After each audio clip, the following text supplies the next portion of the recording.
All right, we're back here on the Gill Athletics Connections podcast.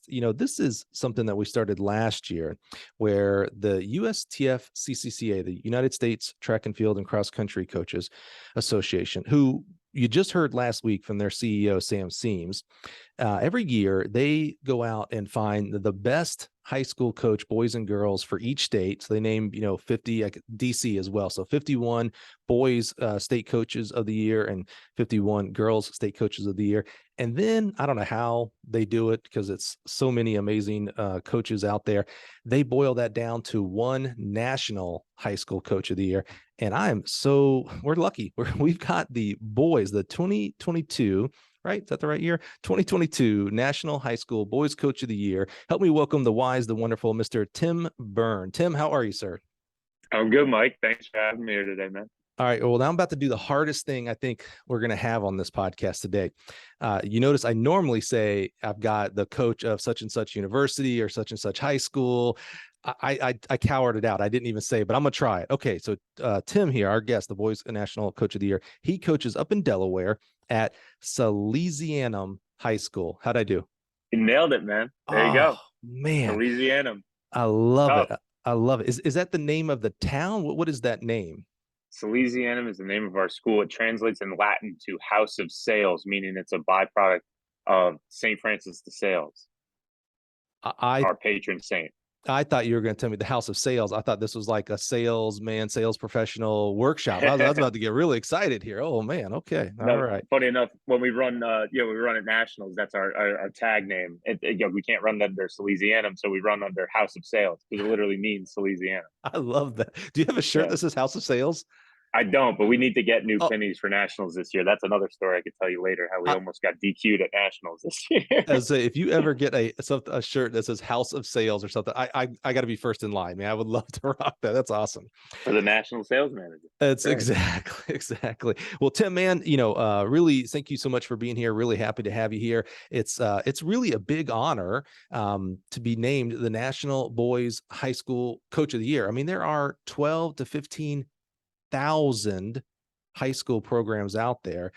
This is no small task. We're going to get into what happened this year, what in the world culminated, the assistant coaches on your staff, parents, administrative support. There has to be just this, I'm assuming, full disclosure, Tim and I don't really talk about this before we hit record. I don't really know how the season came, just so we can hear it fresh, me and you together. So we're going to find out just how everything kind of worked together and really kind of an amazing season to be named the National High School Boys Coach of the Year.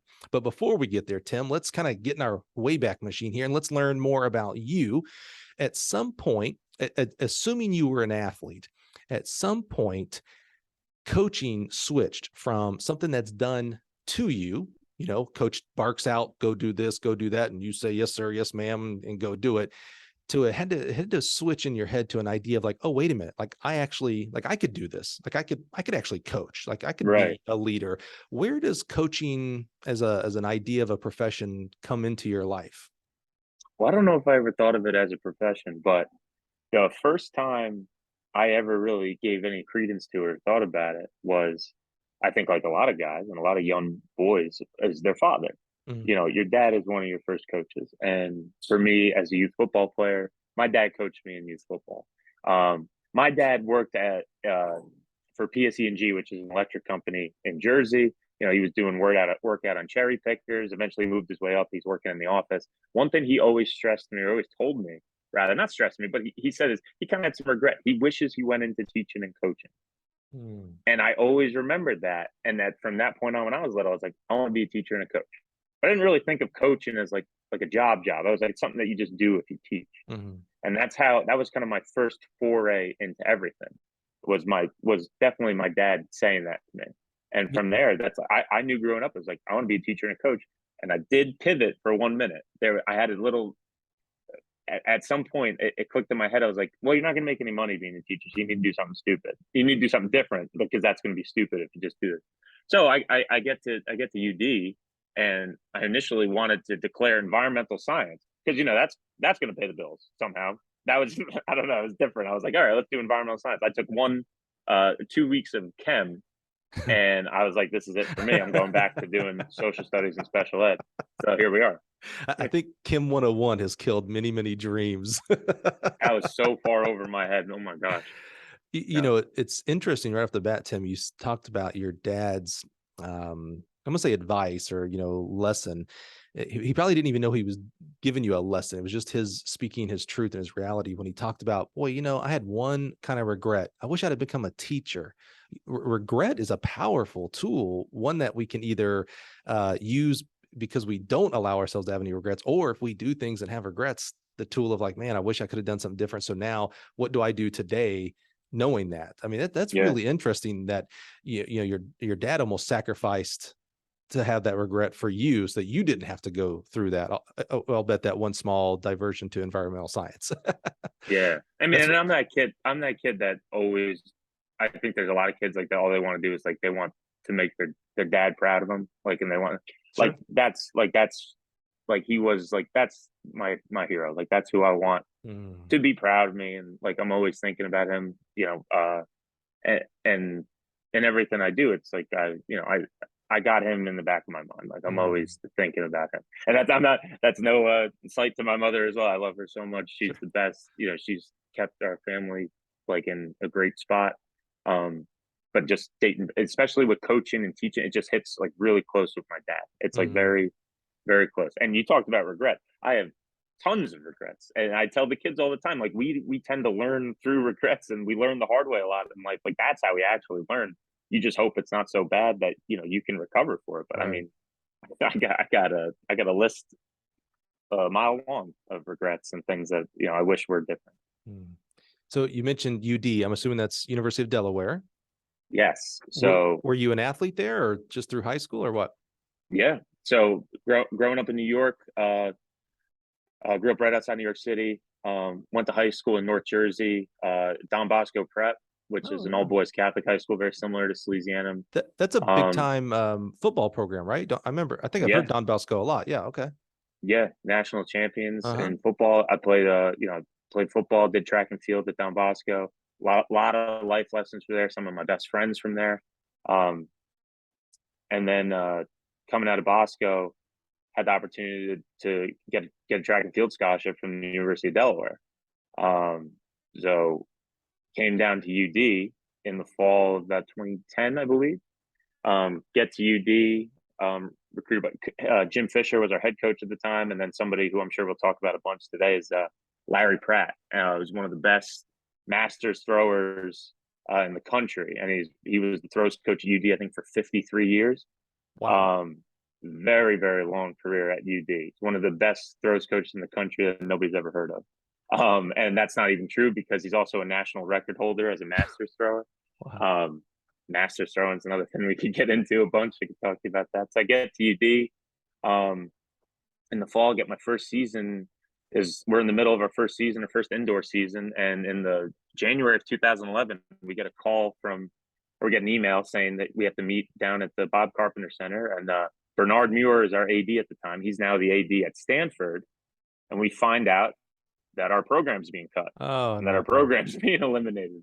So, hey, enjoy this upcoming outdoor season, because this outdoor season is going to be your last season as a varsity sport here at Delaware. And then from that point, everybody's angry, everybody's upset, scrambling. Are we transferring? And we have schools looking at some of us already saying, why don't you come here? Why don't you come there? And we had to weigh with that. We had to weigh those options at the time. But part of what was like, well, let me hang out at Delaware another year. Let's see how this goes. Was Coach Pratt and Coach Marlene. The two of them just absolutely like made it hard to want to leave, because we were like their children and they were like our parents. Didn't also hurt at the time. I began, dating my now wife, Courtney. We've been together over 11 years now. And she was on the girls team, and I was really happy. Like, that outdoor season went really well. That varsity season, I got the school freshman record in the shot. Those two things sort of played in. So it was like, we're going to keep our scholarships, but we're not varsity anymore. So we're going to try the club life. The girls are still varsity. That was that left the point of contention. We were always busting the girls' chops about, I was like, oh, I wish we still were able to go to Penn Relays. Oh, I wish we were still able to go to IC4As. I Right. wish we could qualify for regionals. When they would be complaining about traveling or doing something, it's like, well, we're traveling ourselves, or Coach Pratt's driving us in the van somewhere. You don't know what you kind of have until it's gone. We've had coaches, most recently Jim Sprecher, head coach of Lynchburg University, who have been through programs being dropped in their professional as they were the coaches there. And it's just devastating. I mean, that's just nonsense. As you look back on it now, what was it like as an athlete? Like, I think about, I focus on coaches, right? So when I hear about a program being cut, my heart automatically goes to the coach and their family and all the work they've done. And it's just poof, it's just gone. As an athlete, you do have options, and you chose I don't know if this is normal or not option, but you stayed, which I love that, because that means like UD was the right place for you, regardless of track specifically. So, it just all boiled down to that, all the things, meeting Courtney, having the coach that could still be there and everything, that was the right place for you. What was it like as an athlete? And two, now that you can look back and think about it, were there any signs that you maybe you couldn't pick up as an 18, 19-year-old kid, but now as an adult, you're like, oh, you know what? I didn't realize I did see this, and maybe the writing was on the wall and I just couldn't read it. Well, to your point, UD was 100% the right place for me at the right time. And I've said it multiple times. I think UD Gate was probably the best thing that ever happened to me, between obviously meeting my wife, the experience I had there, and meeting Coach Pratt and Marlene, who were truly my other set of parents. I love them so much. And but the writing on the wall thing you mentioned is funny. 2 years prior, they cut the indoor team, so we were only outdoor at the time. We were competing already as a club. So they competed, they eliminated the outdoor program. There was no true inkling, though, that we ever thought the program was going to be eliminated, because they just offered, they just recruited a whole freshman class of guys. They divvied out scholarship money. Right. So I wasn't sure why. I mean, and they cited it. I believe the administration at the time cited it as financial concerns and Title IX, citing, equal opportunities for sports. So men's track and field was dropped and women's golf was added. So they took the, a roster of 40 guys out the window, and they added women's golf with about eight girls starting a women's golf team.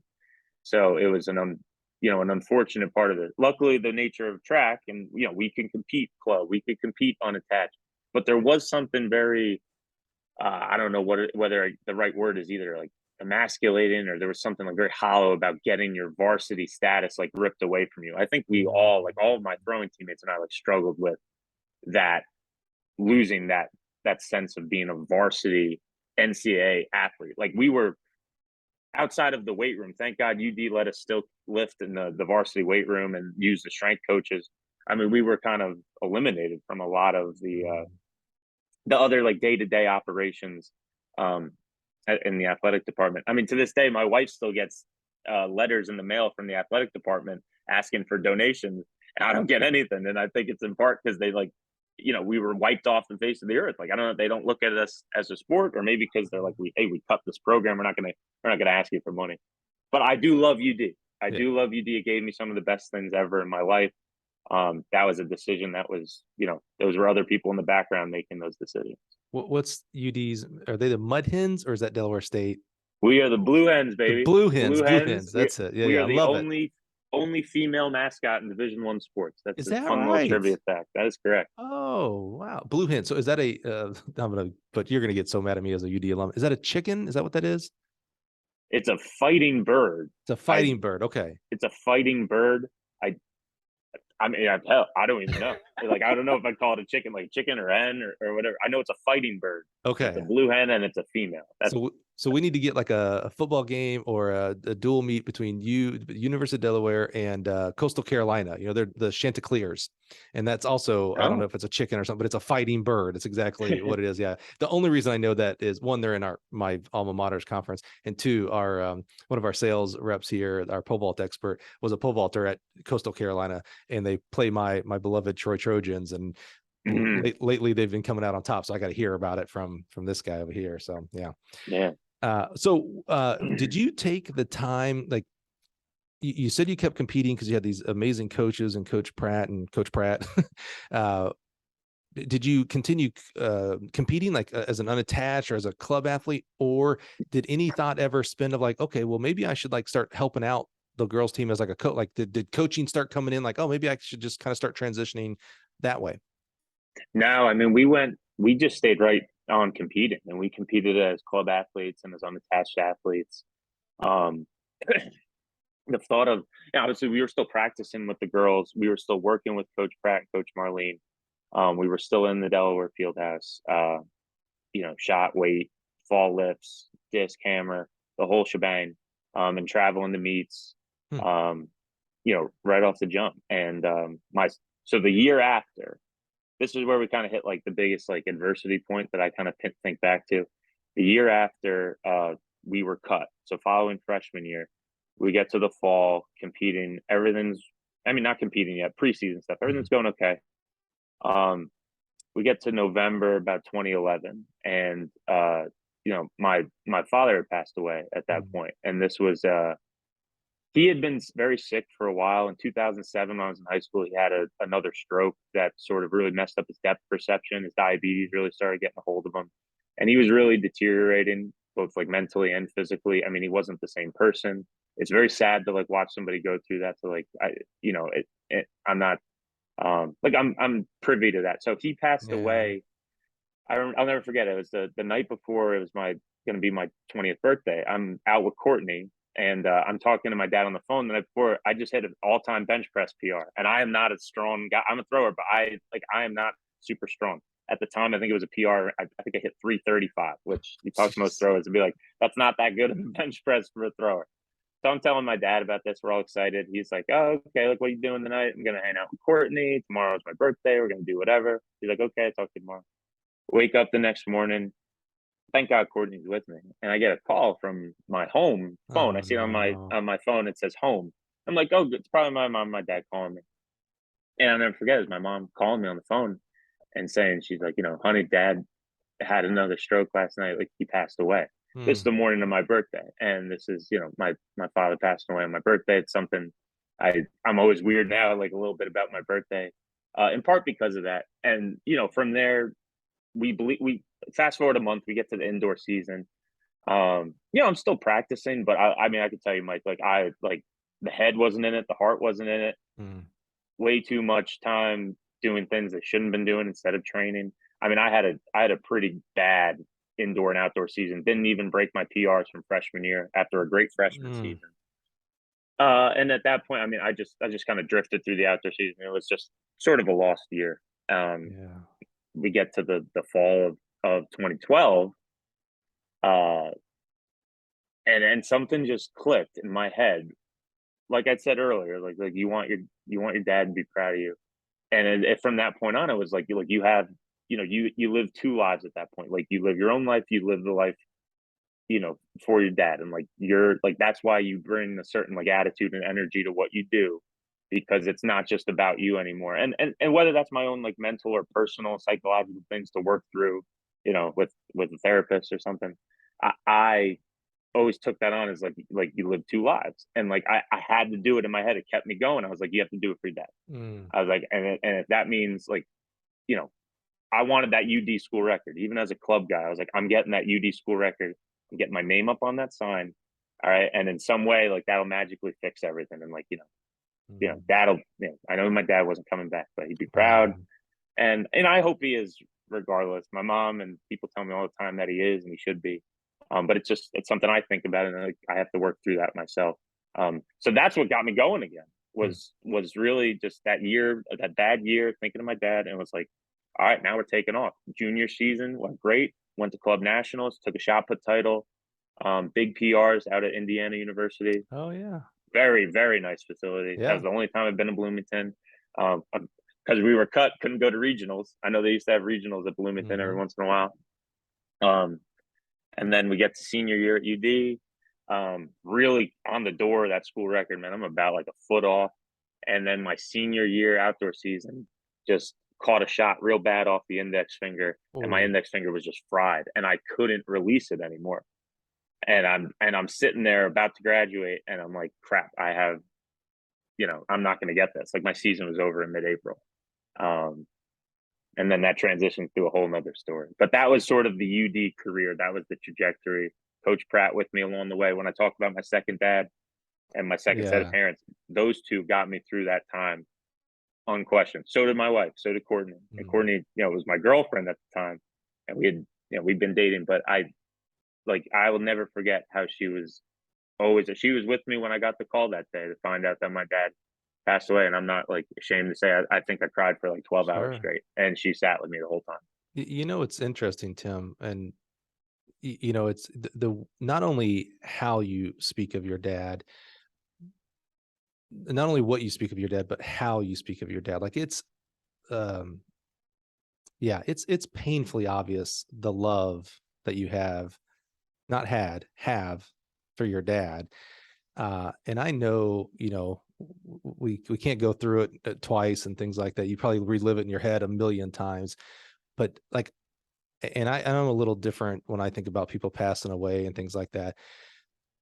When I heard that story, that one of the last things your dad heard from you was your excitement level because of the bench press PR, hanging out with your girlfriend, who he probably, your dad sounds like a pretty smart guy. He probably was already like, yeah, okay, this is the future missus here. We know who this is. Come on now. Like that was the last thing that he heard on earth. Like, to me, that gives me such joy. Like, oh man, he didn't have to go out because Tim's last thing, his son, his love of his life, the last thing was the program getting cut, a girl breaking up with him, finger Yeah. getting busted. His last thing hearing was, oh man, listen to how happy my son is. Cause that's why he worked so hard his whole life, was to make you Yeah. happy and the family happy and joyous and prosperous. And that's the last things he heard. Man, let me tell you what, when I go, I hope I'm half of what your dad heard. I hope I hear on my last day that my son and my daughter are so friggin' happy. That's the way Yeah. to go, buddy, man. Your dad, lucky, and you are lucky to have had him during the time you did, man. Thank you. And it's funny you say that because I do think about that all the time. I am so happy that that last conversation was a positive one Mm-hmm. because my dad was a hothead. And, like as he talked about being Irish before, All I right. mean, he would absolutely go berserk sometimes. And it is quite possible it could have been a real like bad last conversation. And I think about that all the time, like with everybody. It's like, I don't want, I would never, Mm-hmm. I would hate to have to reckon with that every day if that last time we were talking, because I just remember it so vividly. Mm-hmm. If it was something that was like really, really negative, like I'm so happy that it was something that was like positive. Yeah, you hear about It that. just gives me some mental clarity. Yeah, you hear about that. The last thing I said to my loved one before they passed was F you, blah, blah, blah. We got into an argument. And your last words were, Yeah. Dad, I'm so happy I'm hanging out with my girlfriend Courtney. And look what happened today. I got a PR. And he probably was like, man, that's awesome. 330. I never benched 330. It was a great conversation. That Yep. is the opposite of regrets. You would have regrets if it Yes. was an argument. You get the opposite. What is the opposite of regrets? Happy? I don't know, whatever it is. That's what and he got. And that's amazing, man. I love to hear that. Yeah. So continuing on, I hate that you busted up your finger. I got that visual when you said that, because I think about, like, I've shaken the hands of, like, Joe Kovacs and Ryan Krausers. There's some amazing people, and their Yeah. hands are always so big, not just big because they're Yep. big individuals, but the abuse that they put on their bodies, not only lifting weights, but then that 16 pound, and they train with 20 pounds Hmm. always coming off the fingertips, man. It's just like, oh man, their joints. Like I got Yeah. worried, like, man, are they gonna have arthritis? I don't know. I don't know enough about it. So having that picture when you said that, it's like, oh, I could actually absolutely see that finger, and it's just Yeah. there ain't no quick healing with that. What degree did you end up graduating there from the Blue Hens, and what was the next step for you professionally? Yeah. There's a little bit of redemption there. So Oh, okay. like I said, I really wanted that school record. I really wanted, like, I was never going to be eligible for a CAA title because the CAA wouldn't allow us to compete as a club, Right. obviously. Um, so there was something missing. It was like I needed, in my head, I had it built up in my head at the time. It was like, if you get that school record, get a conference title, like magically you'll be happy. Newsflash, that doesn't just magically make you happy. But That's a I good had to news pursue flash. that. Yeah. Tell this guy that many years ago, and he would have told you you're crazy, because all I needed in life was to get a school record and win a conference title, and I would have been the Right. happiest guy on earth. So at the time, you know, my career at UD was going to be over. I was like, well, what do I do here now? I was like, I still have eligibility. I like and it stinks I can't use it at UD and I can't use it with coach. Like I want to be with Coach Pratt, but I have eligibility. I was like, and I'm gonna go, let me let me forego student teaching and let me put it off into my grad program. And let me go find a grad program back home. I'll go back home with my mom, go back to New York, and let me find a school in the New York City metro area where I can compete and I can get my degree. Shoot, maybe they'll pay for it. Maybe they'll give me some money. So after siphoning through, I land at FDU in Hackensack, Fairleigh Dickinson University in North Jersey. Very easy to get to from my house, no problem. So I get there at FDU. Vinny Alardo, who threw for Monmouth when I was at UD, was now the assistant coach there. Vinny is probably like 4 or 5 years older than me. He's not there anymore, but he was there at the time. So I knew Vinny. So like, hey, Vinny, like I still got eligibility here. Like, can we make this happen? He gets me in touch with Coach Charlene. Coach Charlene Millwood-Lee's the head coach at FDU. I think she's one of I think it's like maybe 60 coaches nationally. Don't quote me on that are female head coaches. Very intense woman, very strong, a great woman, great sprints coach. Obviously I'm not there to sprint. So long story short, we get set up at FDU. I get in the master's program there. They're throwing me some money and I start training with FDU in the fall of the next year. So I'm training with them. I am so fall 2014 and then spring 2015 I get back on the schneid. I get in indoor season. I get a varsity indoor season and a varsity outdoor season. So I'm training with those guys, still talking to Coach Pratt all the time, keeping in touch. Indoor season goes great. I set the indoor school record at FDU. Place at IC4A, get an NEC title. That was the NEC conference in the shot.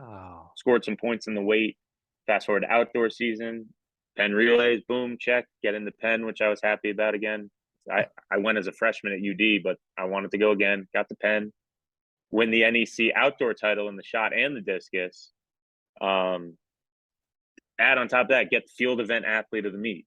So I'm checking all these boxes and I'm like, oh man, everything, get the school record for outdoor, everything I wanted to do, I get. And then when we're going into the conference week for that outdoor season, I'm like, you know what? I really want to get I'm right on the cusp of regionals. Like I'm at like 46. Like I need to get into regionals.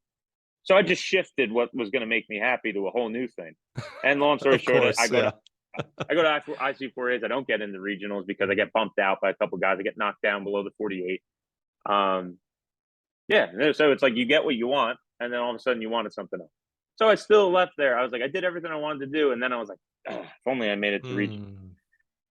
And that's been a story ever since then. It's just constantly like shifting what you want. And finally, like, especially through Courtney, like you realize, like she really got it through my head. It's like, it doesn't get any better than like right now. Like you have to believe that. Like it's not going to be doing X makes you happy.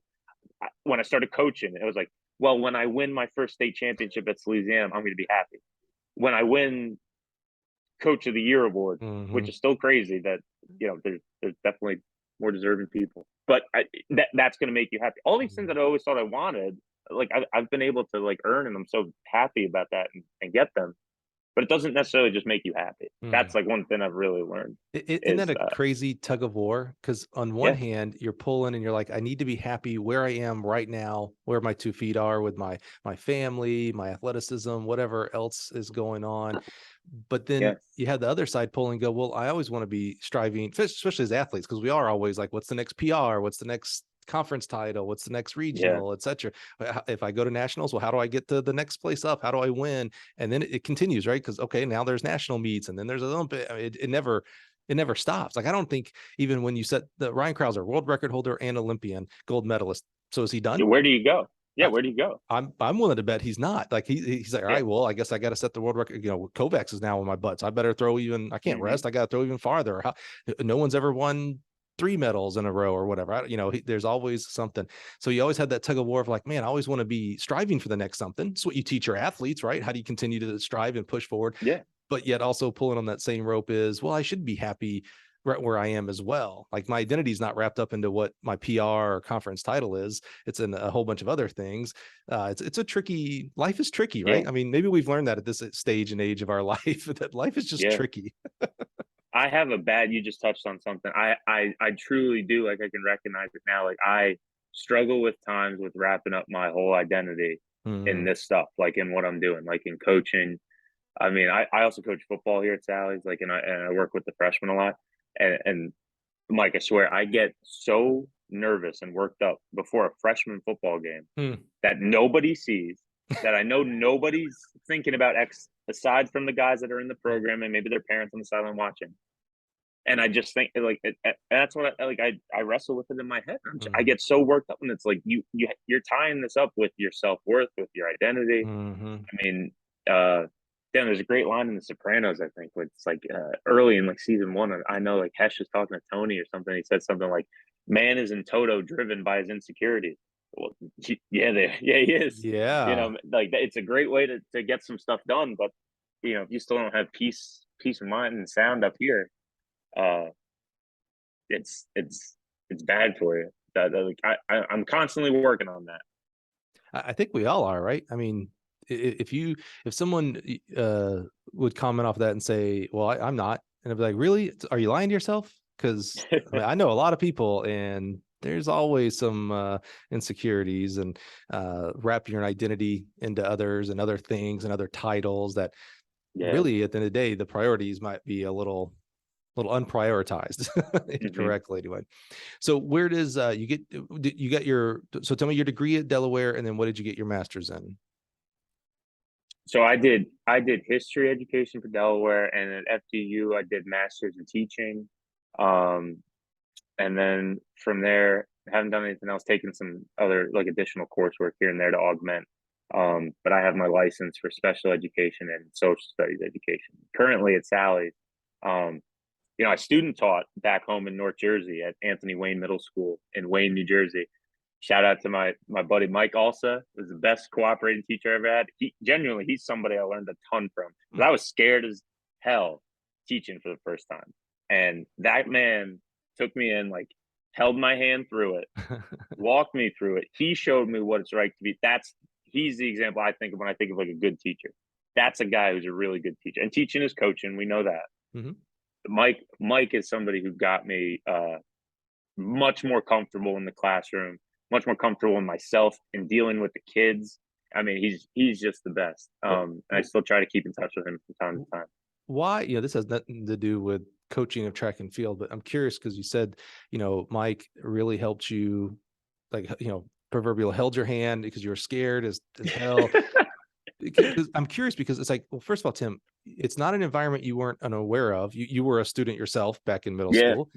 You went through schooling for how to teach. You had to do, this was your student teaching, I think you said.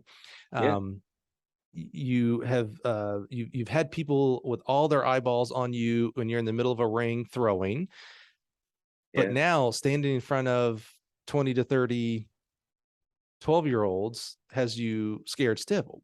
Why is that? It's just interesting because you've done these other things and you know the environment. Because when people tell me they're nervous to get on stage, like when coaches, you know, their first time they're going to present and they're nervous, I'm like, oh, well, that kind of makes sense. Like, you've never been on stage to talk. I get that. You may have been in front of your team, but that's not strangers. So I can kind of understand that. While these kids are strangers, if you're a teacher, you're going to have strangers every year because you're teaching new kids every year. You're very accomplished. You've been in the environment before. Why did that concern you? Why did that scare you? I think at the time it was because, honestly, I hate to sound so self-deprecating, but I think I just felt sort of like a failure at that point. And it was in part because, you know, I had just finished my FDU season, which went great. That was fine. But at this point, a lot of my other friends and buddies are all working already. My wife is working. We're not living together. She's working out at the hospital in PA. You know, she's a nurse. And I'm not like contributing anything. Like I'm student teaching, coupled with the fact that I had never done middle school before. And that was middle school. I teach high school now. And it was there where I learned I loved middle school. But I had so many just built up. I still do. I think I do. Like, I had it built up in my head, like, that it was going to be a challenge that I wasn't ready for. Like, I was genuinely just nervous. And I think now that I'm like a more seasoned teacher and coach, I see it in young teachers. Like, you can be genuinely intimidated by an 11 or 12-year-old kid. Right? It's not that far-fetched. It's not crazy. It's like that scene in Mean Girls where they're raising their hands, like, who here has personally been victimized by Regina George? And you see the principal raise his hand. Right. It's not that crazy. Like, you want their respect. You want them to think you're good at what you do, and you put this pressure on yourself to make sure that's what you are. And then as time goes on, you learn that, like, more and more, it's like, all right, they're kids. Like, Right. you're the adult, like, you're the teacher, you're the coach. You know how to do this. Like, and it just took some time. I just needed to get over myself early, and it got so much easier. My And as you get more comfortable, you do better. my son just started middle school this year, sixth grader, and like it's laughable to me when I'm like, who would be afraid of my kid? Like that's just. But then like, oh wait a minute, there's 25 of my kids. Okay, Yeah. they've got numbers. Okay, I get it.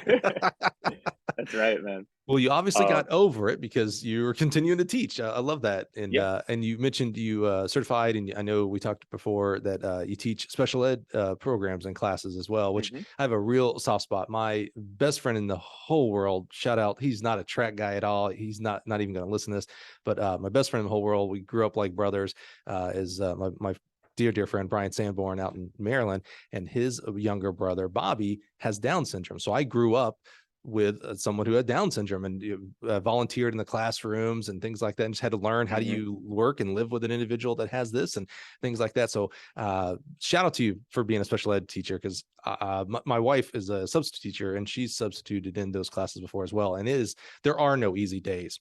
There are tons of rewarding days, but I have yet to hear anybody just tell me, oh, it's a breeze, it's simple. It's a lot of love, a lot of forgiveness, a lot of grace, and then more love on those Definitely. kids. So man, grateful that we have people like you who have the patience and love to work with these amazing people that need a lot of love, man. They really do.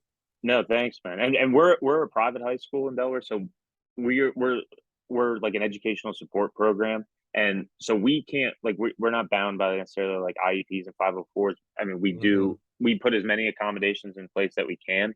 We don't necessarily modify our content. We have a lot of kids in our program with specific learning disabilities, cases of autism that can be supported in a private school setting. But there are kids at times that we've had to turn away from the school because we just can't offer them the help or support that we need, that, like a true like LDTC program in a public school might be able to offer.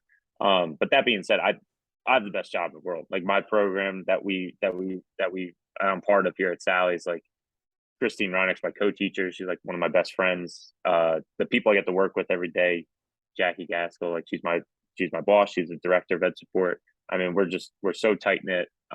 It's great. So I have, from a teaching point, probably selling myself short for contract negotiation, but I just have the best job in the world, and I love it. I really do. Awesome, man. I love it. Like I said, we need that passion in teachers. Not even specifically today with everything that's going on, but from time that we've ever had schools, we've needed special people to be teachers, man. So I'm really thankful that you and Christy and the rest of your team do that.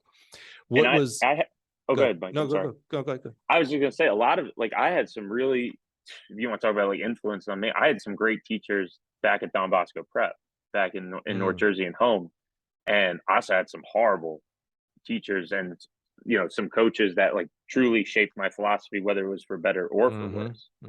Some of those teachers, I mean, for example, like Kevin Kilduff was our cross country coach, and he was a phenomenal science teacher at Don Bosco. He was a head cross country coach, worked with distance guys. They won state championships when I was there in 2009 and 8, I believe. And I imagine you might be familiar with this program, but CBA down the Jersey Shore with Tommy Heath, legendary cross country program. Don Bosco was able to knock them off in 2008, 2009. This was around the same time Mike McCabe was at Union Catholic. Oh yeah. And he was getting Union Catholic going.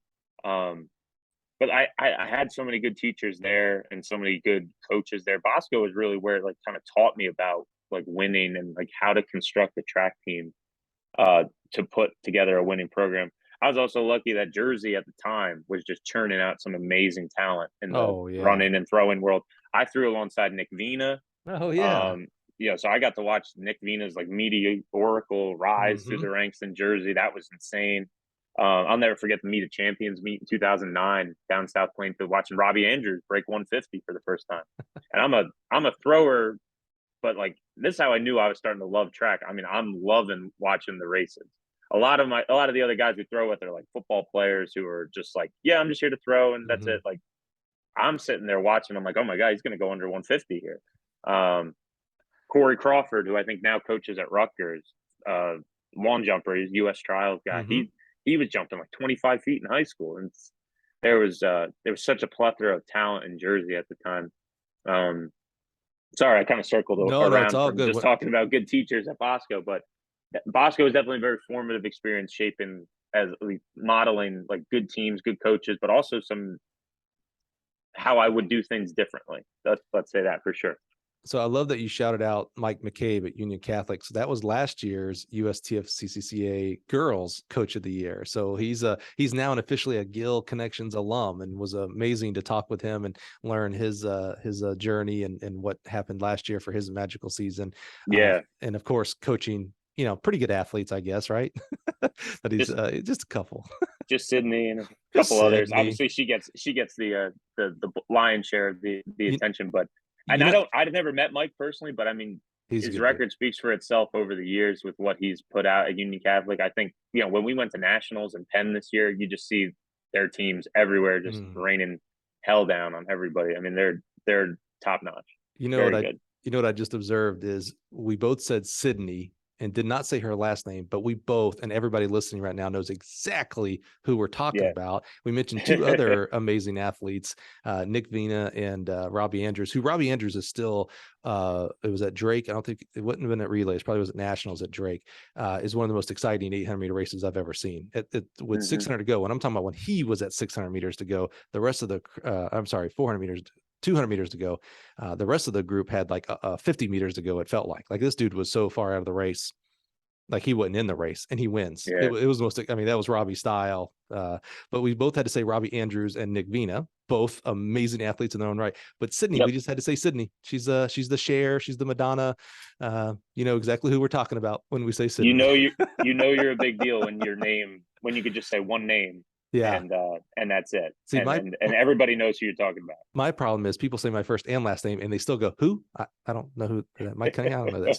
So how did you get to, I was really working hard not to say the name of the high school because I don't want to butcher.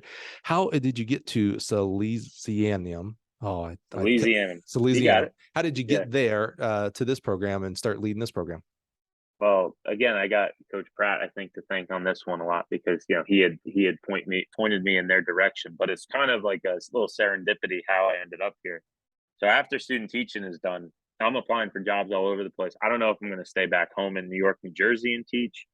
But I had a lot of connections in Delaware because of Coach Pratt and because of the people I met at UD and the coaches. Even did like a brief little high school coaching stint for 1 year while I was still throwing at UD at Newark High School. So there were just people I had met all over the place. Like Timmy Brock, who's the head coach of Providence, I think cross country. He's a Delaware guy. He was in the area. Like he hooked me up with that job. So we're applying for jobs. There's a little private school not too far in North Wilmington called St. Edmund's Academy. And I interviewed at St. Edmund's Academy for a social studies job. The principal there, Dr. Scott, I had known from college. So I'm interviewing for this job. It's me and like one other candidate. She calls me up. She says, "Hey, we're going with this other candidate. The plethora of experience was there, but there's a job that just opened at Salesianum that I think you would be really good for." So fast forward 2 weeks, I end up interviewing at Salesianum for this job in this ed support program. Not what I was expecting to do. I thought, I wasn't sure what it was. So I come here and I interview, and it's different than any sort of teaching job that I had done before because of the nature of how it's run in a private school. But that's how I ended up getting here. Like I applied for a different job. The Dr. Scott said, I know something just came open at Sally's. Let me call Father Beretta. Let me call the people over there and let's see if we can get you in there for an interview. I go in for the interview and get hired, and that's it. I've been here ever since. Wow.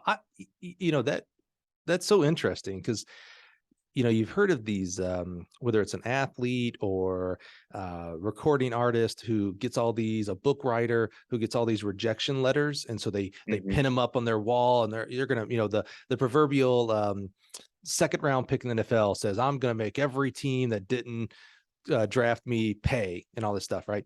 But we don't realize that where we are today is because those teams passed you up, or because those publishing people didn't pick your book up. You're at Salesianum. Oh, I think I nailed it. Because a school rejected you. And that's a good thing. Like, thank goodness they did, because of where you are now. Like, this wouldn't have happened, all these successes, if they would have went the other way. So we sometimes forget that it's not just the positives. It is the people the negatives and that reject us, that create where we are in our positives. I love that. And I love that, by the way, shout out, tell me the name of that school again, that you didn't get the job, but they said, hey, there's a job at Salesianum. St. Edmund's Academy. Hey, shout out to them, because they easily could have been like, yeah, we're going somewhere else. Good luck. But whoever that was like, wait a minute, hey, there's another position that might be at another school that might be right for you. That's leadership there, man. I like that. That's helpfulness. Yeah, she's another person on the long list of people that I'm grateful to help kind of get me where I'm at. And Salesianum is one of the most special places you will ever be at. In northern Delaware, there are a hotbed of private schools in this area. Not too far down the road from us, just for context, like from a national perspective, is Archmere Academy. That's where President Biden went. So there's a whole bunch of private schools in this area. So the competition is intense, but I cannot think of a place that has a more rabid alumni investment fan base, investment in this community and in Salesianum than I've ever seen. I mean, I'm a UD alum. That's a major college with 16,000 people. And I don't hear people talk about UD the way people in this community talk about Salesianum. Anywhere you go, Salesianum in Delaware, anywhere you go in Delaware, like, I mean, honestly, even over the country, I mean, there's people who know Sally far and wide. It is such a name, such a brand, such a pillar in this community in Delaware.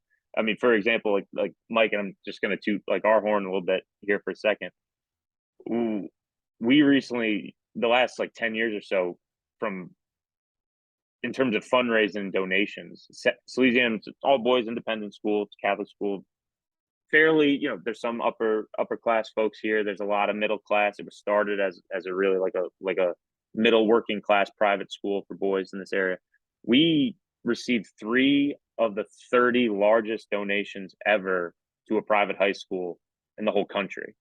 And there's no other school that appears on that list more than once. We've had gifts of up to 16 million, 12 million, and 10 million, all by different people for different purposes. One of them being for the renovation of Baynard Stadium, which is directly across the street from us. Baynard Stadium used to be operated by the city of Wilmington, and Sally's has entered into a public-private partnership with them. And we've kind of put the money up to renovate the stadium and have signed like a 50-year lease with them, where now Baynard was awesome, but it's kind of outserved its usefulness. Now it's fully, synthetic turf, 8-lane, beautiful track. So like any facility, it definitely has its problems. But it's a gorgeous site, and it's a true representation of kind of that alumni base here of what people want to do. That money was put up by Rocco Abysinio, who graduated in the class, I think, 59. There's that kind of commitment to this place. So from operating the track and field team, it also helps when you have people that are invested in this program. I can assure you there was no $16 million donations to the track and field team, but to that stadium that we benefit from greatly, 100%. We are very grateful here. Well, tell us more about the school. You said it's an all boys Catholic school. How many students do you have? And did you become the head coach as soon as you got there, or did you come in as an assistant? No, it's all boys Catholic school. We got about like 975-ish, usually like teeter around like 1,000 boys, all 4 grades. So when I got here, I was lucky enough to just get on the staff and be the throws coach. Joe Joffrey was the head coach at the time. Joff's a great friend of mine. He's the one who hired me. And when Joff stepped down, Joff approached me about this and said, "Hey, I think you'd be great to take this over and be the head coach." And I remember just looking at him and being like, "You're out of your mind." Like and then truthfully, Mike, I never thought or had real aspirations to be a head coach. Bill DiNardo, who's our head football coach here, when I was still assistant coaching there for football, he approached me about being the head freshman coach. And even then at the time, I was like, "Coach, like, I'm not cut out to be a head coach." And I give him and Joff some credit for like kind of giving me the opportunities and pushing me to do it. And, Mm-hmm. I took it. And it was one of those things where in my head, I said to myself, I was like, well, like, at least try it, because you're going to have more regret if you don't try it. Mm-hmm. And, like, you don't want to have regret. That's Mm-hmm. what I kept telling myself. I was like, I don't want to be like thinking, oh, what if I took that job? What if I took the head coaching job? I can always transition back. And Mm-hmm. it definitely ramped it up for me like a whole nother notch, before just worrying about the throwers and their training and their programming, to now, like, you got a whole team to keep your eyes on. And I still work with the throwers day to day.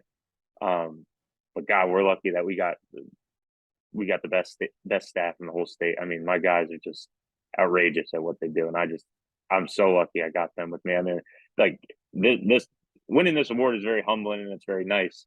But I think people have said it on the podcast before in years back. Like, it's 100%. It's a staff of the year award, because I don't know any coach that could do this by himself. I think I joked with you earlier, like Boo Schnecksnyder could probably coach a high school team all by himself, and they'd compete for a state championship.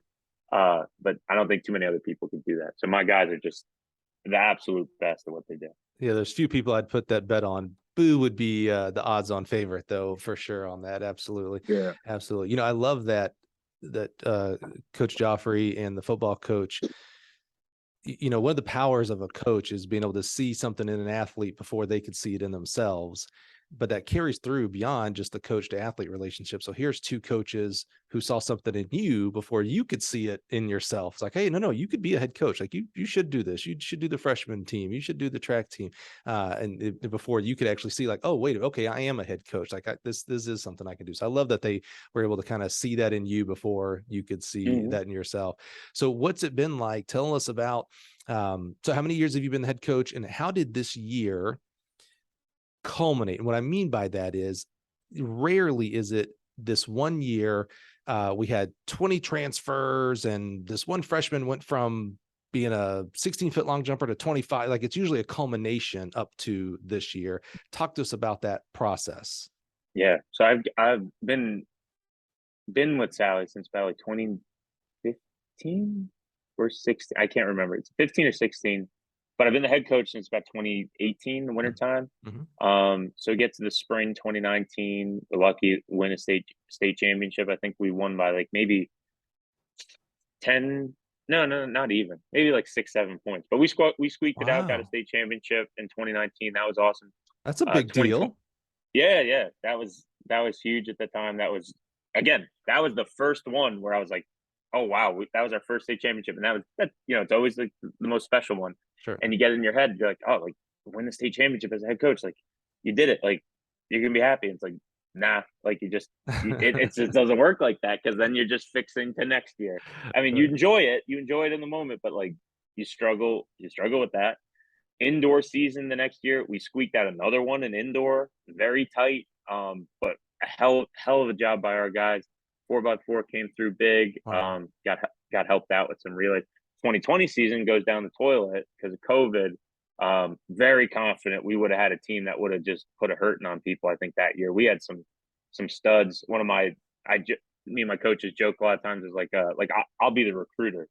I just got to get them some bodies, and I got to get them the kids, and I will patrol the hallways like a psychopath trying to get guys to come do track. It's definitely why I keep my hands still in football, because I need those guys on the team with me, because I'm just looking at you. I'm like, you could be the best track and field athlete in the whole state, and you don't even realize it.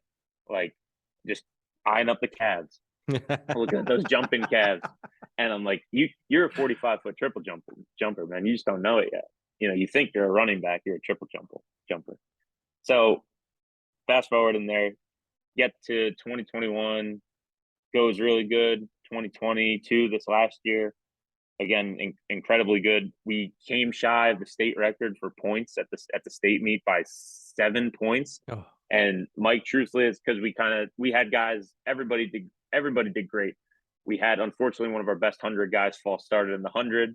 Our best hurdler, who is a perfect example of a guy that we want. We asked him to do hurdles all outdoor season. He's a true 100 guy, and we asked him to switch to hurdles. He didn't put up a fight about it. Like, I mean, obviously you had to coach him up a little bit and support him mentally, but this kid, this is Amari Mathis. He's running at Marist now.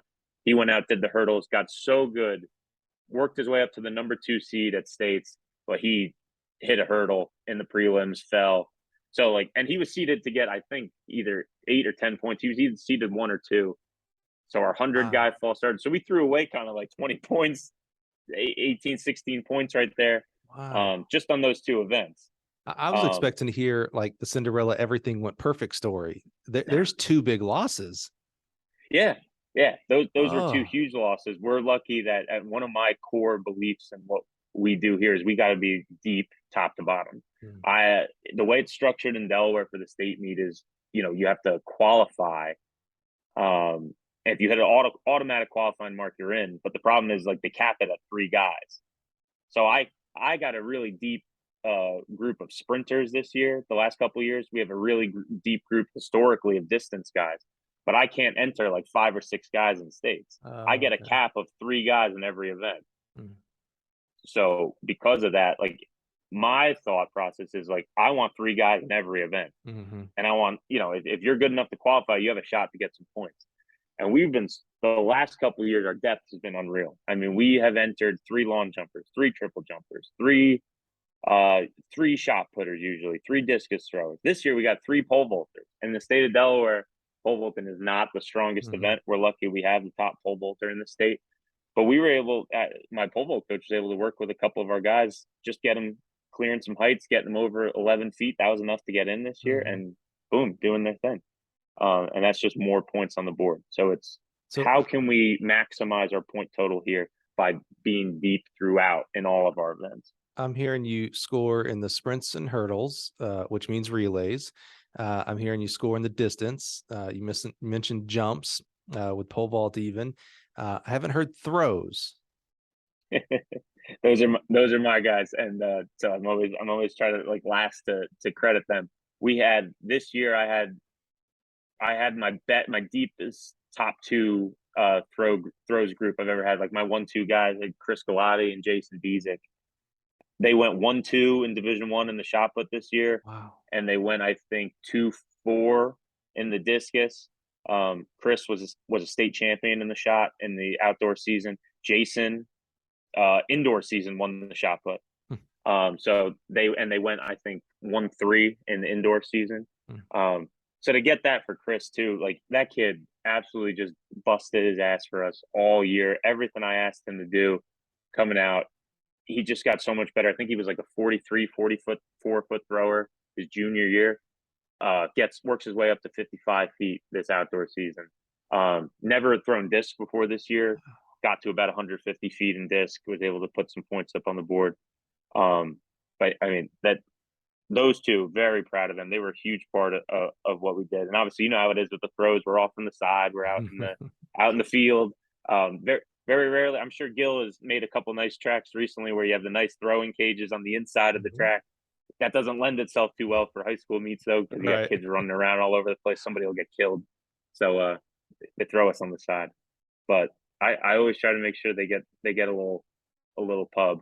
You mentioned that this is more of a staff coach of the year award, which I 100% agree. Like on the college ranks conference, they're always giving out coach of the year, head coach of the year, things like that. And obviously it takes a strong leader to corral everything together. So 100% there is the head coach has responsibilities of almost cat herding sometimes, the athletes, the staff, the buses, the whole 9, right? Yeah.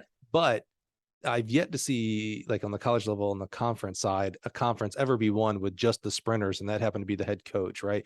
It's they got a sneak point in the shot put that they didn't think, things like that, right? So I love there's several college conferences that are giving out coaching staffs of the year, and I love that. Like that's the way it all should be, in my opinion, for at least for track and field.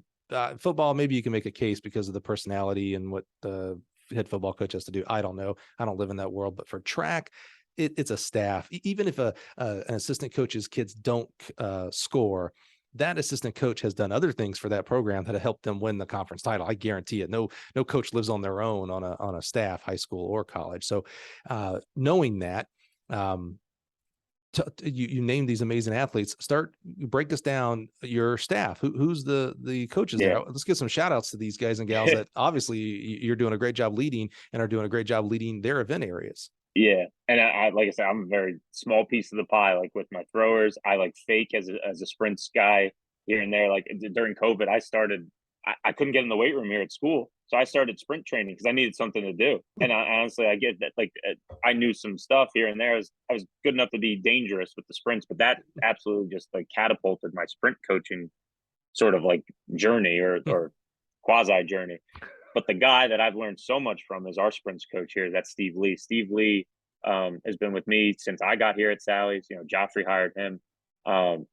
He's a brilliant guy. He speaks like multiple languages. He coached the Delaware, the state record holder in the 100 and the 200, LaShawn Collins, who ran at Houston for Leroy Burrell. Oh, yeah. So little old LaShawn Collins from Delaware, coached by Steve Lee. Yeah. And he was down there at Houston with Leroy and Carl and all those great sprint teams that they had down there. And Steve's another guy, like he'll love to talk training with me. And I've learned so much from him. Like it's great having a guy who's much smarter than me on my staff. And it's the same thing with my distance coach. Scott Davis is our head cross country coach, and he's our distance coach here as well. He's a Sally's alum. Sally's is big on their alumni, and we have a lot of alumni who work in the building. Scott coaches here as an alumni. He doesn't work in the building. Another guy that's just brilliant. I mean, you want to talk about scoring out meets. You want to talk about just training philosophy, and his record speaks for itself. The guys he's put into college and the school records we've set with those distance guys, they're just incredible. And from a coaching philosophy alone, like Scott's been another guy who's kind of reinforced to me that like you can get so much more by doing less. Like he is a big like I think out in Chicago, right? Like Tony Holler's out there. I like Tony Holler's stuff a lot. I think it's very like practical for high school coaches about like not burning the steak. He says that a lot of the times. And Scott is great at that, at sort of like not bleeding our guys dry so that when they do go to college, they're not burnt out with mileage. So he is a phenomenal approach to everything he does. Asa Equals coaches distance with Scott as well. He's a former Spanish teacher here in our building. I got Charles Barillo helps support Steve Lee and the sprint guys with sprint coaching. Chuck Klaus works with our pole vaulters. He's a Sally's alumni. His sons all went through the Sally's track and field program. They actually walked on at LSU for a brief period of time. So every time they were home, I was like, what's Buchnexiter saying? What's Todd Lane saying? Like, give me something. Yeah, I would love asking them about that. And of course, Joe Joffrey, who is my former head coach. But all these guys, the best thing about all of this is like, these are my friends. These aren't guys that we just coach together and that's it. These are guys like we get together and we go out to like Kid Shalene's in Wilmington and we go sit down and we talk training, we talk track a ton, but we talk about a lot of other stuff. Like we are friends, and that's what makes this even more fun and what makes this better. This isn't just like, oh, I'll see you during track season. Like these are my friends. Like, and I like that I get to see them as much as I do, and we spend so much time together. It's their long season, so there's times where you're like, oh, I can't wait for the season to be over at this point. We do get caught saying that a whole bunch, but at the end of the day, like we enjoy being with each other.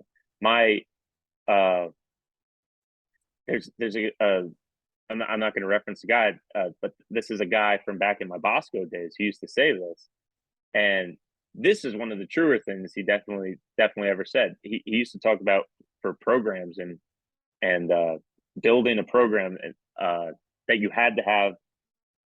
I'm trying to think of the saying. He would say you needed to have coaches that love players, players that love coaches, players that love players, and coaches that love coaches. And that's a winning formula. And he would say that all the time. We would, it was like, this is just coach speak. And then I think about it now, it's like, and it's so true. To have those things in place, you got a chance to be competitive, to be successful, right? It's not just about coaching kids hard and that's it. Like it's got to be mutual throughout. Coaches that love players, players that love coaches. players that love players, and coaches that love coaches.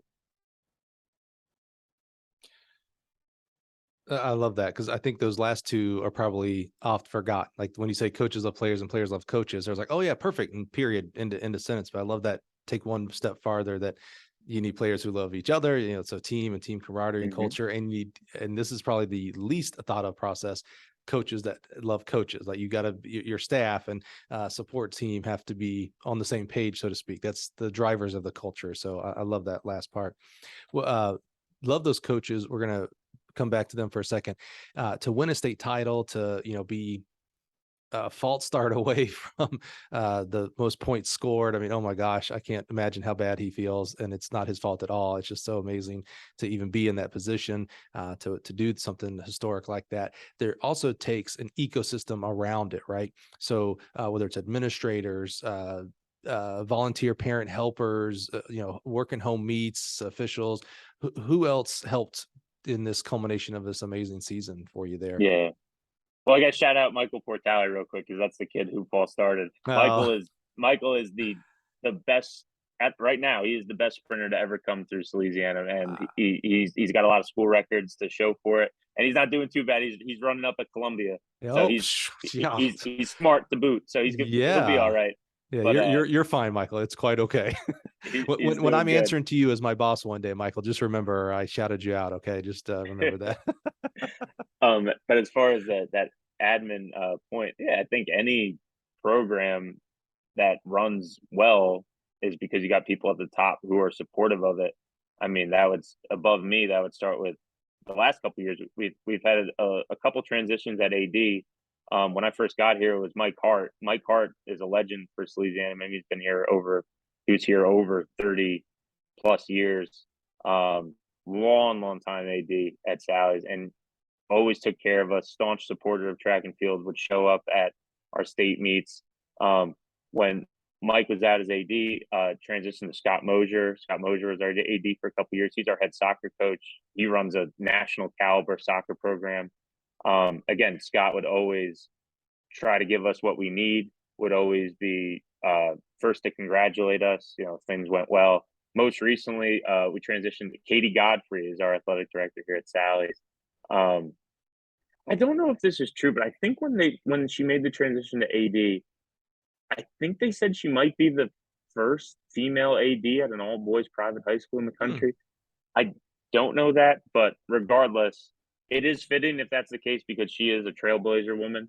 She is just an absolute workhorse, and she almost is like, I feel like almost like take advantage, like collectively we may take advantage of her sometimes, because I've never seen somebody so giving with their time in terms of athletics and supporting us. I mean, oh my God, I'm like almost speechless. Especially, how track coaches can be, scheduling isn't always fluid with us. And I don't know if that's the case with, in other programs, but for like indoor, for example, or outdoor, we like pivot our schedule sometimes on the fly. It's not like Nick Saban in Alabama, where it's like, nah, you guys are playing Texas this weekend, and then you go, you're going down to Florida, and that's it. It ain't changing. But for a high school athletic director, that can be a huge pain, to just be, calling them up a couple days earlier. It's like, hey, can we get 2 vans and take kids down to Virginia Beach this weekend? Because we want to go to the East Coast Invite down to Virginia Beach. Right. Can we get hotel rooms? Can we do this? And she's there, and I apologize to her so much, because I'm like, Katie, I know you must hate me. I'm so sorry. And she swears she's not mad at me. So, but she's only 2 years on the job here now doing that. So like, we'll see if time will wane on her eventually. But certainly she's one of the most staunch supporters of us. But our school in general is, athletics isn't necessarily the only thing we do well, but it's, I think, throughout the state, throughout the country, it's one of the things we're most like nationally recognized for. I think Salesianum has over like 170 state championships in the state of Delaware. Wow. And it's, granted, I know Delaware is a smaller state, but some of the performances on a national level, I mean, we have a nationally ranked lacrosse program, nationally ranked soccer program. Our track and field program is not doing too shabby. I don't see too many national rankings out there for track and field programs, but we've been putting guys in in nationals nonstop, putting guys in college nonstop. So it's a testament to, like, it's part of like our culture. I think it's part of our foundation, our DNA here at Sally's, is that, you know, athletics matters, and it should be important to you. It should be something that matters. It's not necessarily just like, yes, we want everyone to come out and here have fun, but it's also like it goes beyond simply just like, let's have a good time. It's a community. It's you're doing it for the S on the chest. You're doing it for, in football we say, the gold helmet, right? You're doing it for the 16,000 people, the 16,000 strong people who are behind you in everything you do, right? I would tell the guys that all the time. It's like, we got 16,000 people behind us in everything we do, every step of the way, right? That's what it is here at Sally's. It matters. With roughly 1,000 students, do you know what percentage are in athletics there? That's a good question. I would have to say sounds pretty high with all the programs that you have there. Yeah, and we're lucky. You know, actually, when I say we're lucky, as a track coach, we might not be lucky, because our lacrosse team is so good, and because we have other sports like rugby and we have volleyball. Wow. And some of those, like rugby, is non-cut. Those are we get kids who go do those sports. I'm like, damn, like, if that kid did track, oh my god. You know, we lose out on kids sometimes because of that. But we do have a plethora of offerings here, and yeah, I would be confident in saying I think it's over like 60%. Wow. Yeah, it's awesome. A lot that we got a very big athletic program, and a lot of sports to offer up to guys.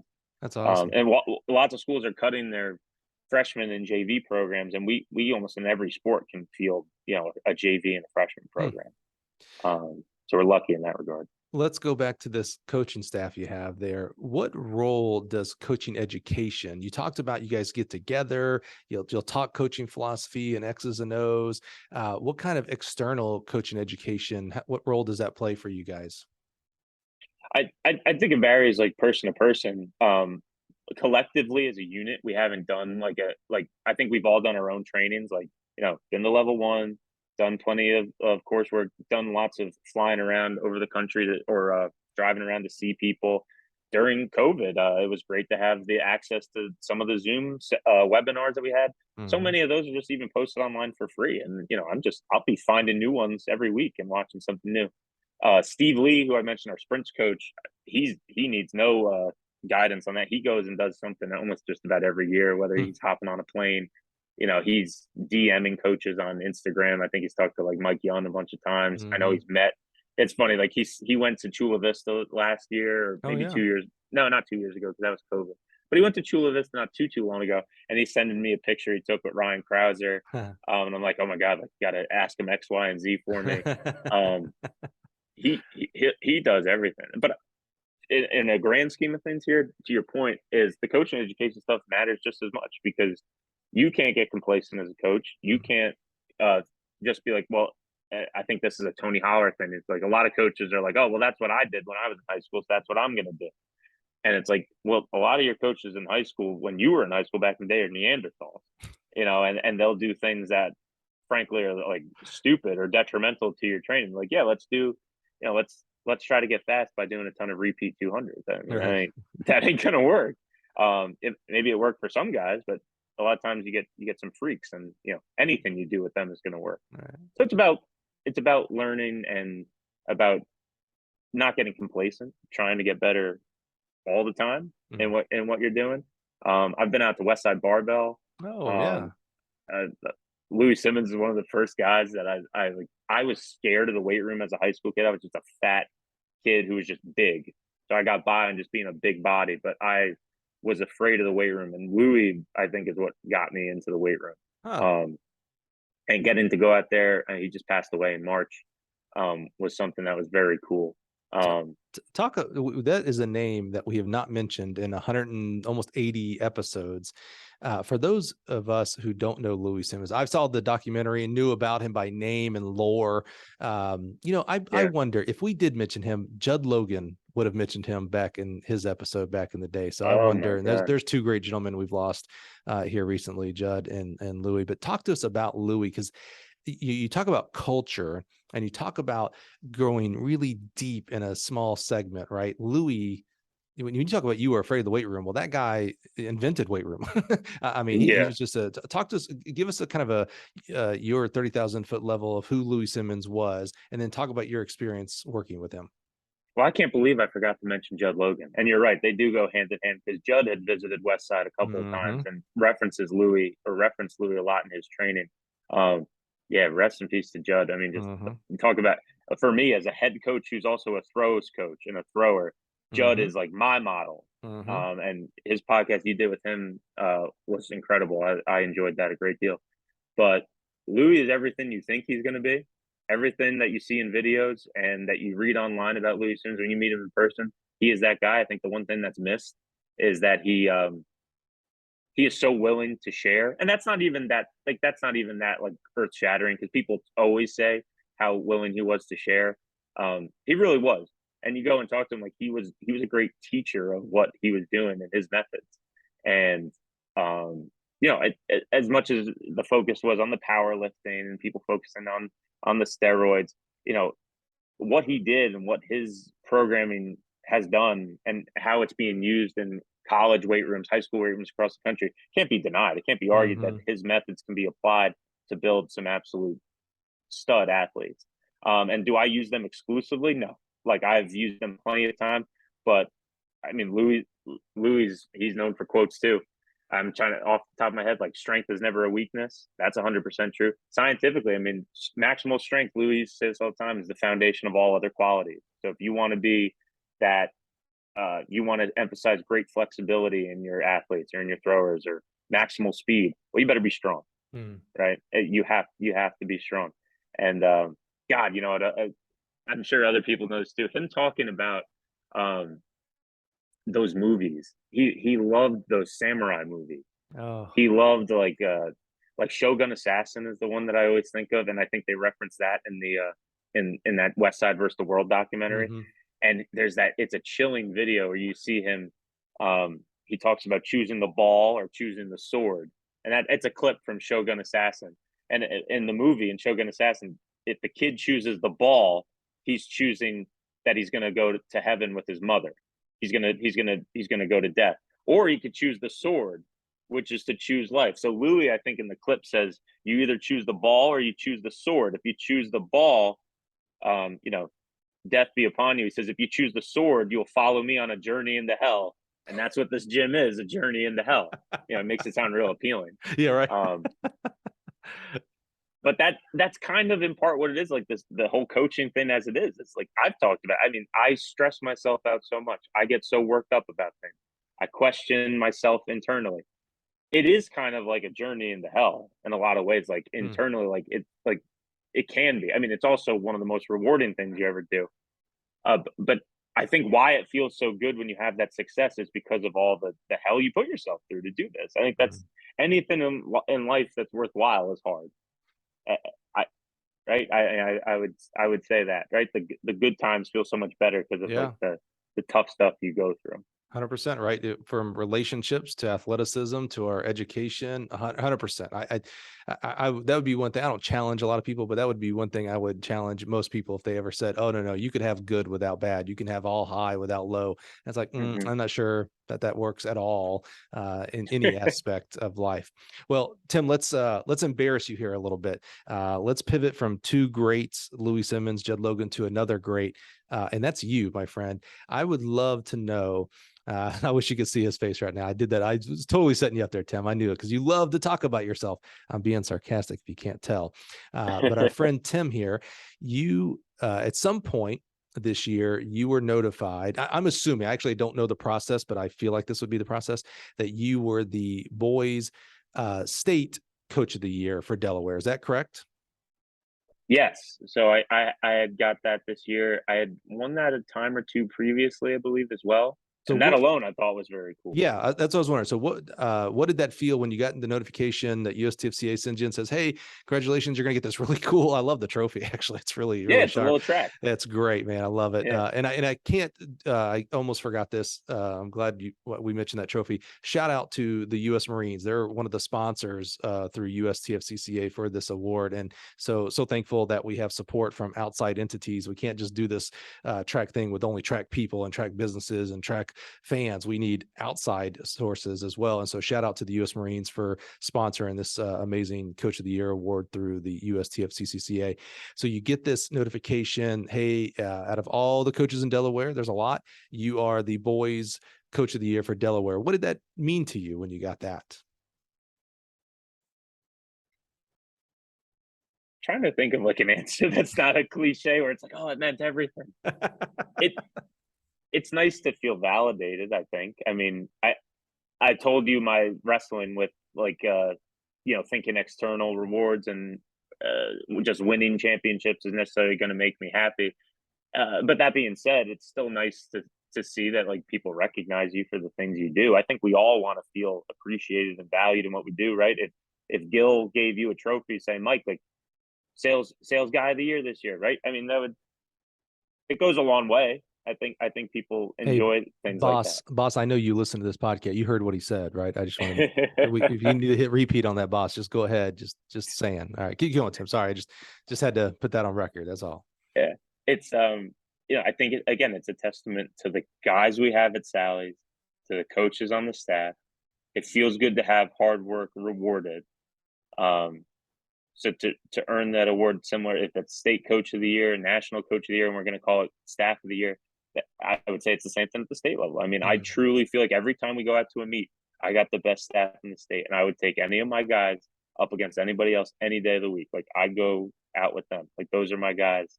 So it feels validating. That's the best word I could describe. Very grateful, very humbled.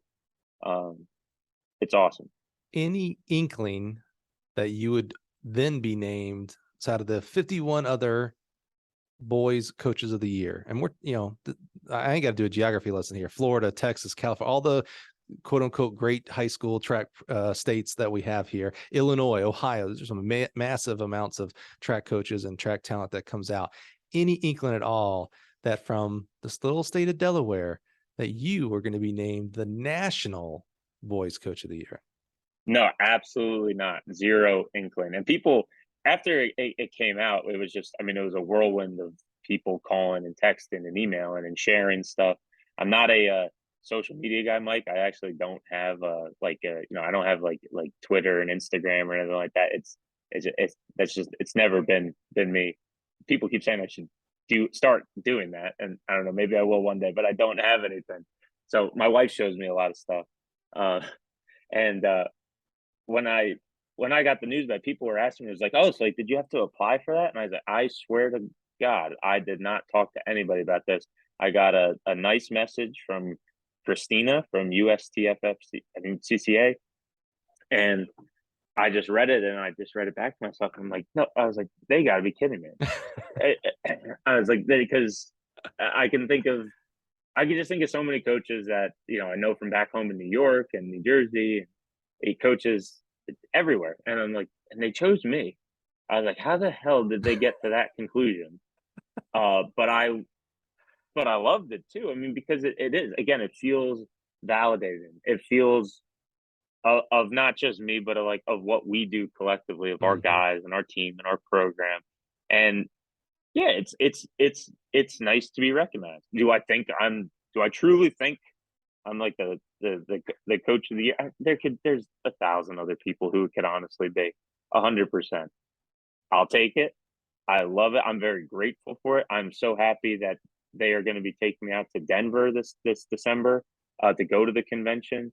They even offered me an opportunity to present, and again, something a little scared about doing, but a challenge.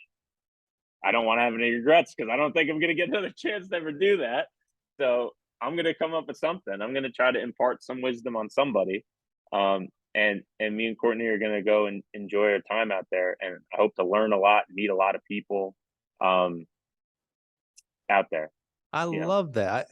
Do you have to, or are you 100% leaning towards speaking on something technical like high school shot putting or discus, or can you talk about, because this is where my passion lies in, so this is 100% self-serving here, how to organize a high school program, how to build up to a state championship caliber type of those kind of more philosophical organizational type of topics?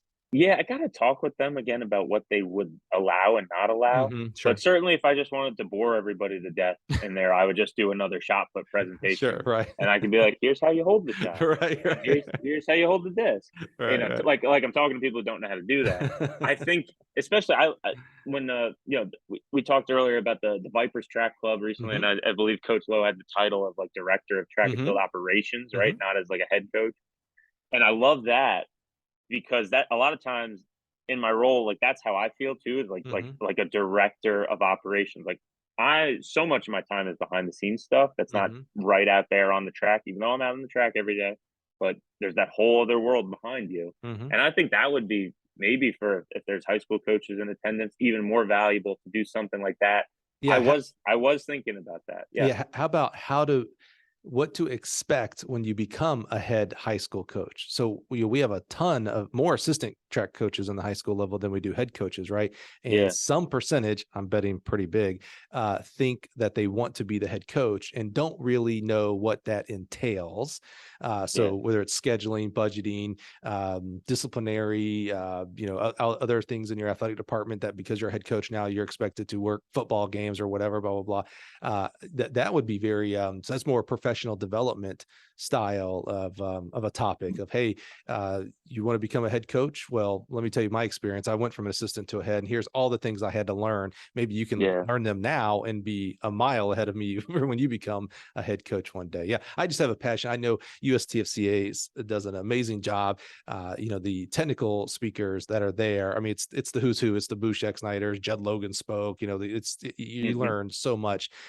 Jim Sprecher taught on multi-athlete long jumpers, like, long jump, triple jumping, who also has to be a high jumper, who has to be a sprinter or a hurdler, and things like that.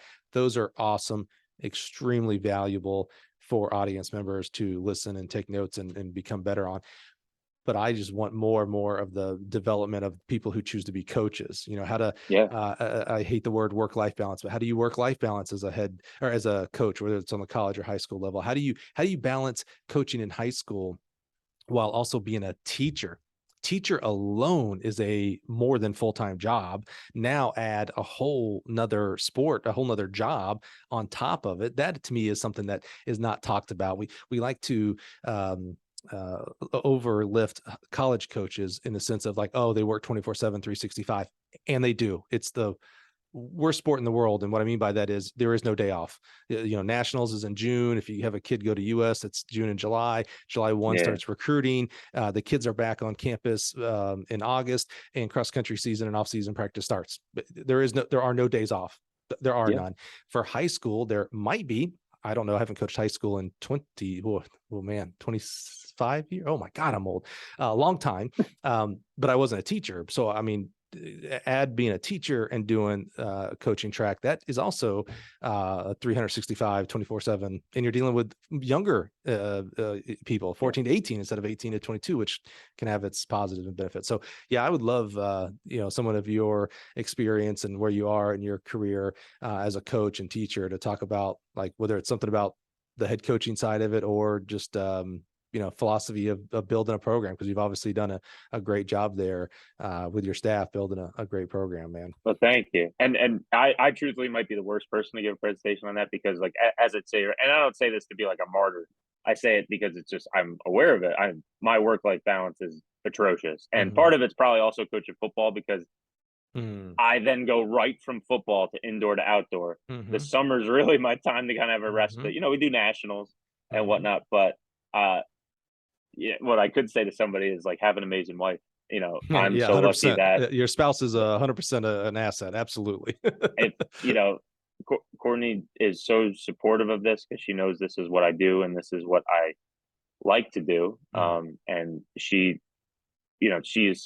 spent many a weekend sometimes without me around or a night around without me around, and um, like thank God for her that for multiple reasons, but thank God for her in that sense that she is okay with me Mm. doing what I'm doing. Like I'm very grateful that I have somebody like that in my life who supports this when it would be understandable if they didn't. Courtney, I know you're listening. Shout out to you, because our coaches can't do it without our spouses. And that's whether you are a male or female coach and your spouse is male or female, whatever, it's spouses, it's family, it's a family profession. You mentioned Courtney was on the team there at Delaware. Was she a Yeah. thrower as well, or was she a different event? Courtney is very funny. Courtney started out, she wasn't even going to do track really in college. Her dad was the superintendent of their school district where she went to high school, and he was a former principal. And he had talked to the track coach, be like, send this stuff to Delaware, like see if something could happen. So she ended up starting out in the fall where she was originally going to be club. So Coach Pratt gets all of us out in the fall. It's where he teaches all the newbies how to throw hammer. So he took us out back, and we're throwing hammer with Carl Shields, who's a guy who used to work with Yuri. So Carl knows what he's doing. So we're out back throwing, and I swear to God, Courtney picked up the hammer in 2 days. And Coach Pratt, Coach Marlene to this day still say I've never seen somebody pick the hammer up as fast as she did. Wow. Lo and behold, Coach Pratt goes to the girls coach at the time and says, we got to get her on the roster. She's going to score points. So they get her up from club on the varsity. She goes on to set the freshman record that year in the hammer, and she scores at CAAs that year. Wow. So Courtney was a hammer thrower, and she threw discus as well. She was hammer was her primary, but she threw some disc as well. Well, I knew I liked her because the hammer is the best throwing event in my opinion. So any hammer thrower, I just have so much love for because it's a beautiful event. I love it. It is beautiful to watch. Tim, man, one of the most valuable things you can give me is your time. And I'm just so grateful for your time here. And what's so awesome, it's when you're listening to this, it's the middle of October. So we are less than 2 months away. I can't wait to meet you and Courtney in person in Denver, man. That's going to be so much fun. It's a beautiful hotel. I just got my hotel room the other day, and it's my most favorite events. I do a lot of events throughout the year, and this reigns supreme. The USTFCCCA convention is easily my most favorite time of the year because it's when we have a majority of coaches together that aren't stressed, meaning you're not at a track meet. Track season really kind of hasn't started as far as meets and travel. I know there's some December meets, but it isn't January and May and April or March and April just yet. And so people are just happy and excited and pumped for the season. And it's really just an amazing, amazing week. If you're listening right now and you've never been to the convention, go look at it. Go on the website. If you just Google USTFCCCA 2022 convention, it'll bring up the website and look at the amazing speakers, everything from the Bowerman Award, the Hall of Fame Award. It really is fundamental for your development as a coach, not only in the X's and O's because of the speakers, but also in the relationship. If you're a high school coach in Arizona and you get to meet Tim, the high school coach in Delaware, there's things you can learn from each other. It's like, well, how do you do that in Delaware? Well, how do you do that in Arizona? What do you struggle here? Well, how do you get over that? That's where, they talk about the midnight conversations in the lobby and at the hallway. It's true. By the way, they happen at 6 a.m. as well. If you're an early bird, they happen 24/7. And you just got to go check it out. And maybe Denver's not the right location for you, but it travels the country every year, and would love to see you out there. And Tim, I can't wait to see you and Courtney out there, man. It's going to be exciting, man. I love it. It's such a fun time, and what a great way to honor just another one of our amazing high school track and field coaches out there. Because what you do is truly, I can't stress this enough, invaluable. Whether you're doing this, and I love that you're from Delaware, man, because we give a lot of hype to Florida and Texas and California, and those coaches deserve it, not taken away from them. But we forget sometimes that there are guys like you. There are Tim Byrnes in Delaware, Maine, middle of nowhere, Idaho, North Dakota, etc., that are doing the thing, man. You are affecting 14 to 18-year-olds, kids' lives in a positive manner, whether you have 2 kids or 200 kids on your team. What you are doing, it's irreplaceable and it's immeasurable, the positive impact, the role model that you and your staff are having with those kids there. And much like your experience from high school with coaches and going through college, these kids will remember you and the times that they're having for the rest of their lives. and they're going to go on to become bankers and lawyers and business owners and clerks and moms and dads. And they'll always come back to the lessons that you taught them, you and your staff taught them, man. So I'm just so grateful. I love that USTFCCCA does this award because we're honoring people that are just simply doing the stuff, man, in a positive manner. And so I'm so thankful for what they do here with the Coaches of the Year awards. And I'm so thankful that this year, this little school, well, it's not a little, 1,000 people, but this school in Delaware gets honored in the work that you and your staff do, man. Yeah. Hey, Delaware's tiny. I mean, it's, you know, for me, it has one of the most special places in my heart, coming from New York and New Jersey, where it's, you know, my father grew up in the Bronx, you know, spent a whole bunch of my life in New York City, right outside there. And Delaware it's little, but it packs a punch. I mean, we got guys here, with great place to live too, man. You know, in and out of Philly in less than 30 minutes. I jet home when I need to go see my mom, see my sisters, you know, go home to New York all the time.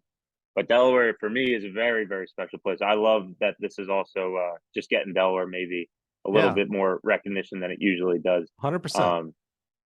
It's if I don't know if you're a beach guy, Mike, come down and check our beaches out. We got good beaches down here. You'd definitely like that one day. I love it, man. I love it. Tim, thank you again for being here today, man. Again, you know, you're in the middle of teaching in your classes in school, man. So I'm always thankful when guys like you can carve out some time for us here and really provide value for listeners. You know, that's the two objectives we have here with this podcast is one, to uplift and honor your journey in this amazing profession, but also for those that were just so humbled to that would listen to us here on the podcast. And you number in the thousands. It's crazy how rabid you track coaches are to hear about other track coaches. I love it. But to bring value to them, right? So that they can hear and see how you and your staff are putting together for the team, you know, the experiences you've had. It's super valuable, man. I'm just so grateful for you to be here today and give value to listeners and to be able to uplift and honor your journey, my man. No, I'm happy to do it. And every podcast that I've listened to for the Guild podcast, like I have always taken away like one or two things, and that's worth it, right? You might get an hour and a half of content, but if you could take away one or two things that you can like either think on or dwell on a little bit, implement, then it's worth it. It's great. I love it, man. Well, thank you guys for being here today. Last week we had Sam Seams. If you missed that, he's the CEO of USTFCCCA. Go back and check out his journey. It's quite interesting. It's amazing. He's a track guy through and through, 100%. Tim here is the 2022 Boys National Coach of the Year through USTFCCA. Shout out to the U.S. Marines for sponsoring that.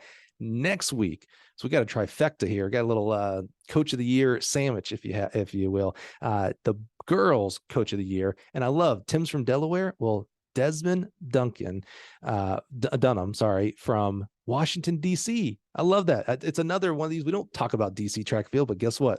It's hopping over in DC for track and field. So come back next week. We'll check out the girls Coach of the Year, Desmond Dunham. And Tim, man, thank you so much. Appreciate you guys being here. Let's come back next week and we'll do it all over again. Have a good one. Thanks, Mike.